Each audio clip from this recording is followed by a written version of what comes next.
Vous ne croyez pas quand même que des réformes structurelles qui n'ont jamais été faites, il va quand même, lui, les faire, et que concernant justement l'emploi, la lutte contre le chômage, il ira beaucoup plus loin que Hollande.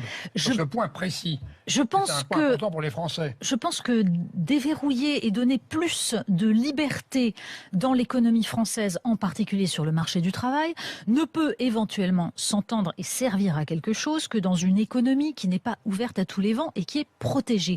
Parce que là, dans l'état actuel, si vous libéralisez le marché du travail et que vous laissez une concurrence totalement faussée, vous allez créer un appel d'air pour le chômage absolument majeur. C'est-à-dire que vous ne créez pas un seul emploi et au contraire, vous facilitez les licenciements. Ce n'est pas de faciliter les licenciements qui va remplir les carnets de commandes des entreprises. C'est leur permettre d'avoir des commandes, par exemple des commandes publiques, c'est d'avoir des Français qui achètent des produits qui sont fabriqués de façon locale, et pour ça il faut renchérir ceux qui sont en concurrence alors qu'ils n'ont pas les mêmes normes environnementales, pas les mêmes normes sociales, c'est-à-dire rétablir un tout petit peu de bon sens dans l'économie. Mais enfin, les normes que vous voulez imposer encore plus par rapport à des pays où il y a le plus de normes. Mais c'est pas encore plus. Justement, nous sommes un pays qui impose des normes à ses propres entreprises, mais pas aux autres. Un seul exemple. Non, mais on est les champions du monde des normes. Pardon, je vais vous citer un exemple qui va vous montrer en effet que nous avons des normes idiotes. Les bananes. Quand vous achetez une banane française de Guadeloupe ou de Martinique, elle a interdiction d'utiliser certains pesticides parce qu'ils sont dangereux pour la santé. Quand vous achetez une banane bio qui vient d'Équateur ou de République dominicaine, bio, avec un label bio, eh bien, ces bananes ont été cultivées avec 14 pesticides interdits sur les bananes conventionnelles françaises et européennes. Mais l'Europe accepte le label bio au nom de ce qu'on appelle le principe d'équivalence, c'est-à-dire que si la République dominicaine ou l'Équateur ont décidé que c'était bio, eh bien, on accepte et on fait rentrer les produits. Croyez-vous que ce soit de la concurrence libre et non faussée? Non. Donc le problème, ce ne sont pas les normes. Le problème, c'est de décider qu'on ne contrôle pas ce qui rentre comme produit. Et ce n'est pas bon pour le consommateur. C'est une tromperie du consommateur. Oui, mais ça, c'est idéologique finalement.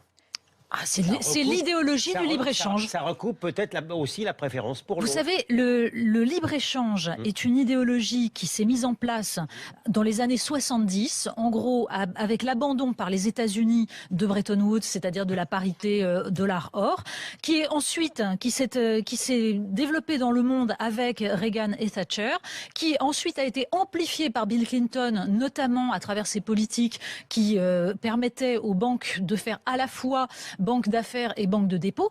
Et tout cela, aujourd'hui, arrive en bout de cycle. C'est-à-dire que partout dans le monde, on est en train de remettre en cause ce libre-échange dont on voit qu'il a appauvri les classes populaires et les classes moyennes. Il a sorti des millions, voire des milliards de gens de la misère. Donc, si vous me laissiez finir la phrase, je vais vous expliquer. Mais si, justement, je vais vous le dire. Il suffit d'aller en Chine, il suffit d'aller au Brésil, vous regardez les travaux de l'économiste Branko Milanovic et il vous explique comment, en effet, vous avez dans les pays du tiers-monde des gens qui sont sortis de l'extrême pauvreté, mais ça ne s'est absolument pas fait par une redistribution des richesses et notamment en prenant sur les plus riches de ces pays et des pays occidentaux. Ça s'est fait au détriment des classes populaires et des classes moyennes des pays occidentaux. C'est ça qui ne va pas. Donc vous avez plus d'inégalités et ce sont les classes moyennes et populaires qui payent. Un monde où il y avait 5 puissances qui dominaient. Le monde est plus complexe, le monde est plus ouvert. Et il y a de grandes puissances qui n'existaient pas, qui existent aujourd'hui. Vous trouvez formidable l'appauvrissement. Mais revenir en arrière, c'est pas la solution parce qu'on ne reviendra pas en arrière. Qui a dit qu'on revenait en arrière? Vous êtes en train de nous faire Thatcher, Reagan, on ne reviendra pas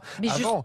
Mais personne n'a dit qu'on revenait. Il faut s'adapter à cette concurrence. Mais l'adaptation, ça veut dire réguler. Parce que là, ce que vous appelez adapter, c'est tout simplement d'amplifier ce phénomène et de continuer à paupériser des classes moyennes et des classes populaires. On est le pays, Donc, ce qu'il faut, c'est qui a le plus de règles, de normes et de redistribution sociale. Vous nous décrivez un pays qui n'est pas notre pays. Mais personne n'a dit qu'il fallait mettre plus de normes. La régulation, la France est le pays qui redistribue plus. C'est extraordinaire quand même. Vous ne croyez pas quand même que des réformes structurelles qui n'ont jamais été faites, il va quand même, lui, les faire, et que concernant justement l'emploi, la lutte contre le chômage, il ira beaucoup plus loin que Hollande.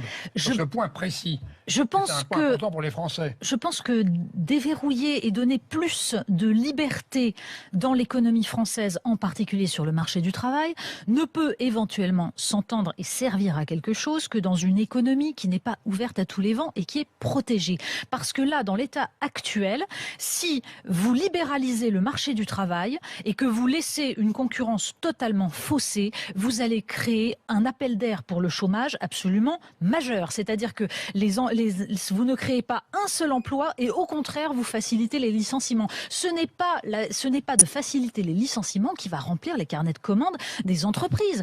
C'est leur permettre d'avoir des commandes, par exemple des commandes publiques, c'est d'avoir des Français qui achètent des produits qui sont fabriqués de façon locale. Et pour ça, il faut renchérir ceux qui sont en concurrence alors qu'ils n'ont pas les mêmes normes environnementales, pas les mêmes normes sociales, c'est-à-dire rétablir un tout petit peu de bon sens dans l'économie. Mais enfin, les normes que vous voulez imposer encore plus par rapport aux pays où il y a le plus de normes. Mais c'est pas encore plus. Nous sommes un pays qui impose des normes à ses propres entreprises, mais pas aux autres. Un seul exemple. Non, mais on est les champions du monde des normes. Pardon, je vais vous citer un exemple qui va vous montrer en effet que nous avons des normes idiotes. Les bananes, quand vous achetez une banane française de Guadeloupe ou de Martinique, elle a interdiction d'utiliser certains pesticides parce qu'ils sont dangereux pour la santé. Quand vous achetez une banane bio qui vient d'Équateur ou de République dominicaine, bio, avec un label bio, eh bien, ces bananes ont été cultivées avec 14 pesticides interdits sur les bananes conventionnelles françaises et européennes. Mais l'Europe accepte le label bio.